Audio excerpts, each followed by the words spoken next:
BGMA central crisis management cell decentralize করে zone ভিত্তিক করবেন। আমরা এক্ষেত্রে বলতে চাই যে কোনো ক্রাইসিসে সম্মিলিত পরিষদ বিজিএমই ক্রাইসিস সেল অথবা সেক্রেটারিয়েটের উপরে দায়িত্ব দিয়ে খালি বসে থাকে না, আমরা নিজেরা আমাদের সম্মানিত সদস্য মালিকের পাশে দাঁড়িয়ে থেকে সেই সমস্যাগুলো আমরা সমাধান করি।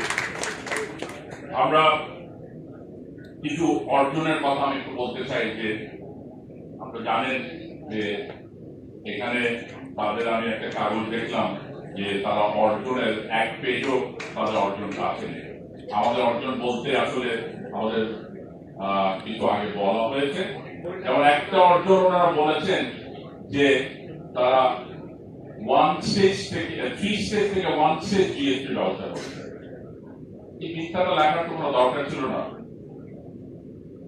1 স্টেজ জিএসটি হচ্ছে 2011-তে, সেই সময় কারা দায়িত্বে ছিল, সেই সময় হাইয়েস্ট গ্রোথ হয়েছিল এই গার্মেন্ট সেক্টরে 43% এর উপরে।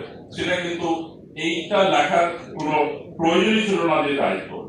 আমি একটু ভুয়া ভোটার নিয়ে আমি একটু কথা বলতে চাই, বিকজ আমরা দুটো জিনিস আমি একটু বলতে চাই।